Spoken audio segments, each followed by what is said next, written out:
ఇప్పుడు కాదు తమ్ముడు, ఎప్పుడో చెప్పారు పెద్దలు, మీకు అది గుర్తుండే ఉండొచ్చు. సుమతి శతకం అనుకుంటా. కనకపు సింహాసనమున శునకము గుర్చుండబెట్టి శుభలగ్నమున పట్టము కట్టిన వెనుకటి గుణమేల మాను వినరా సుమతి అన్నారు. అంటే మంచి ముహూర్తం చూసి ఒక శునకాన్ని తీసుకొచ్చి మరి ఒక మంచి పదవిలో పెట్టిన నీచ మానవులు తమ వెనుకటి గుణాలు మానరు అని సుమతి శతకంలో ఏనాడో చెప్పినారు. కాబట్టి వారి గురించి నేను మాట్లాడినా నోరు ఖరాబ్ చేసుకోను. కానీ ఒకటి మాత్రం వాస్తవం, ఈ అహంకారం, ఈ రకమైన ఒక వెకిలి వ్యవహారం మాకు వాళ్ళని చూస్తుంటే ఒకటే అనిపిస్తూ ఉంది. ఈ ప్రభుత్వంలో ఉండే పెద్దలను చూస్తుంటే ఒకటే అనిపిస్తూ ఉన్నది. వారు మాటి మాటికి మమ్మల్ని అంటూ ఉన్నారు, మీరు ఇంకా అధికారంలో ఉన్నట్టుగా భావిస్తున్నారు అంటున్నారు. కానీ వాస్తవం ఏంటంటే వాళ్ళు ఇంకా ప్రతిపక్షంలోనే ఉన్నామనుకుంటున్నారు, మేము అధికారంలో ఉన్నామనుకుంటున్నారు. అందుకే వాళ్ళు చూస్తే మీరు మా మీద ఆడిపోసుకుంటున్నారు. మీకు అధికారం ఇచ్చి 45-50 రోజులు అయ్యింది. మమ్మల్ని ఆడిపోసుకోవడం ఎందుకు, మమ్మల్ని తిట్టిపోసుకోవడం ఎందుకు? శాతనైతే మీరు ఇచ్చిన 420 హామీలు నెరవేర్చండి. శాతనైతే సేవ ఉంటే ప్రజలకు ఇచ్చిన హామీలు నెరవేర్చండి.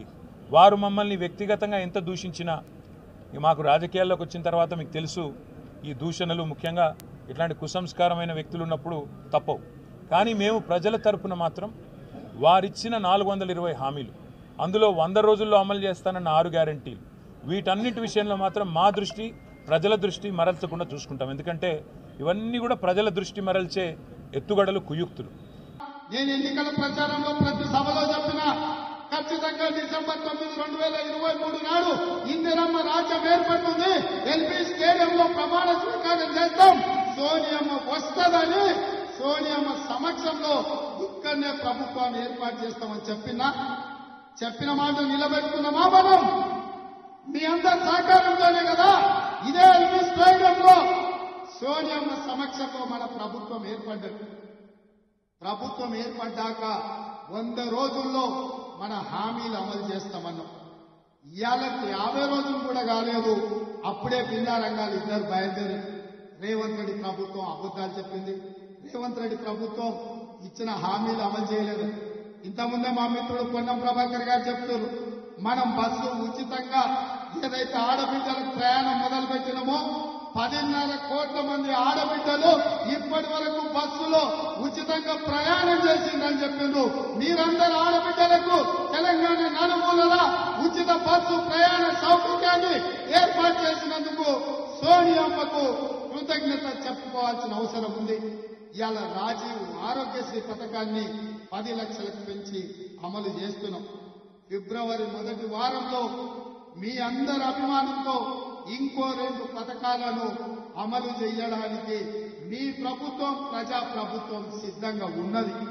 దద్దమ్మలారా, మీరా మమ్మల్ని అడిగేది 3650 రోజులు ఈ తెలంగాణ ఏలిన మీరు దళితులకు 3 ఎకరాల భూమి ఇయ్యలే, పేదలకు డబుల్ బెడ్రూమ్ ఇల్లు ఇయ్యలే, ఇంటికో ఉద్యోగం ఇయ్యలే, మైనారిటీలకు 12% రిజర్వేషన్ ఇయ్యలే, గిరిజనులకు 12% రిజర్వేషన్ ఇయ్యలే. ఏమి ఇయ్యని సన్నాసులు ఇవాళ మమ్మల్ని ఏమి ఇయ్యట్లేదని మీరు అడుగుతారా? మీకు ఏమరుగుతుందని నేను అడుగుతున్న బిల్లా రంగాలు. ఇవాళ రాష్ట్రాన్ని దివాలా తీపించిండ్రు, 7 లక్షల కోట్ల అప్పు చేసిండ్రు. ఈ రాష్ట్రాన్ని కుక్కని చెప్పిన ఇస్తరాకులాగా చేసి ఈ రోజు ప్రభుత్వ ఉద్యోగస్తులకు జీత భత్యాలు ఇవ్వలేని పరిస్థితి ఉంది. మా బట్టన్న రోజు పొద్దున్నే లేచి గల్లపెట్టని చూస్తే దాంట్లో ఏంది లేదు, మొత్తం గుల్లై ఉంది. ఉద్యోగస్తులకు జీతాలు ఇవ్వాలి ఎట్లా బట్టన్న అంటే ఆయన అక్కడిక్కడ చూస్తున్న రోజు రూపాయి జమేసి వాళ్ళకి జీతాలు ఇచ్చే పరిస్థితి. అయినా పింఛన్ ఆపలే, జీతాలు ఆపలే, లేకపోతే పేదలకు జరిగే సంక్షేమ పథకం ఆపలే, రైతు బంధు పథకం ఆపలే. ప్రతి సన్నాసోడు ఇంకా రైతు బంధు వేస్తలేడు అని అంటున్నాడు. పోయిన సంవత్సరం మార్చి 31 వరకు కూడా ఆ సన్నాసుడు రైతు బంధు వేయలే. ఫిబ్రవరి ఆఖరు వరకు మొత్తం రైతు భరోసా పథకాన్ని వేసే బాధ్యత మనది.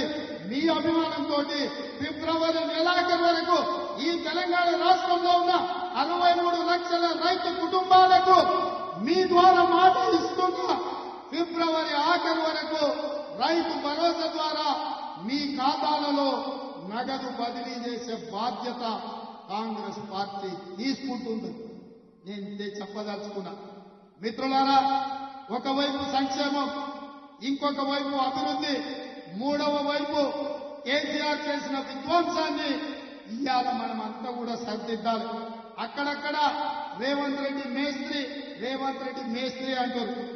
అవును బిడ్డ, నేను మేస్త్రిని. మీరు విధ్వంసం చేసిన తెలంగాణను పునర్నిర్మించే మేస్త్రిని. మీరు నిరుద్యోగ యువకుల జీవితాలతో చెలగాటమాడింది కదా, అందుకే 30 లక్షల మంది తెలంగాణ నిరుద్యోగ యువకుల భవిష్యత్తును తీర్చిదిద్దే మేస్త్రిని తెలంగాణ పబ్లిక్ సర్వీస్ కమిషన్ కి ఇవాళ చైర్మన్లను, సభ్యులను గవర్నర్ గారు అనుమతించారు. ఇవాళ నుంచి వాళ్ళ జీవితాలను పునర్నిర్మించే మేస్త్రిని.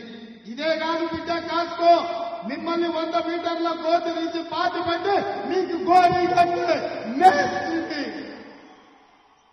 మిమ్మల్ని గోరీ కట్టే మేస్త్రిని నేనే బిడ్డ.